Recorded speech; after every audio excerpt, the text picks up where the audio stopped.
নীলফামারী ৩ সংসদীয় আসনের ধানের শীষের সংসদ সদস্য পদপ্রার্থী জনাব মোহাম্মদ সৈয়দ আলীকে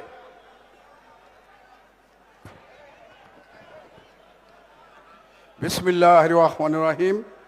রংপুর মহানগর কর্তৃক আয়োজিত আজকের এই নির্বাচনী সমাবেশের সম্মানিত সভাপতি, সম্মানিত প্রধান অতিথি জনাব তারেক রহমান, চেয়ারম্যান বাংলাদেশ জাতীয়তাবাদী দল, সকল পর্যায়ের নেতৃবৃন্দ, মঞ্চে উপবিষ্ট সংগ্রামী মহাসচিব জনাব ফখরুল ইসলাম আলমগীর ও রংপুর বিভাগের সাংগঠনিক সম্পাদক জনাব আসাদুল হাবিব দুলু ভাই ও শরিক দলের মনোনীত সংসদ সদস্য পদপ্রার্থী, অঙ্গ ও সহযোগী সংগঠনের নেতৃবৃন্দ, মঞ্চের সামনে উপবিষ্ট আমার প্রাণপ্রিয় সম্মানিত উপস্থিতি, সকলকে জানাই আমার নির্বাচনী আসন নীলফামারী ৩ জলঢাকার পক্ষ থেকে সালাম, আসসালামু আলাইকুম ও সনাতনী ভাইদের জানাই আদাব ও শুভেচ্ছা।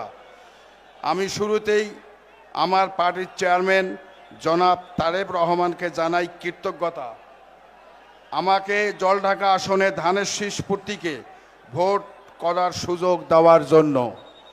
আমি সকলের কাছে দোয়া চাই যেন মহান আল্লাহ আমাকে কামিয়াব করে জনাব তারেক রহমানকে এই আসনটি উপহার দিতে পারি এবং আমার এলাকার সেবা করতে পারি। সকলকে আবারও ধন্যবাদ দিয়ে আমার বক্তব্য শেষ করছি। শহীদ জিয়া অমর হোক, খালেদা জিয়া অমর হোক।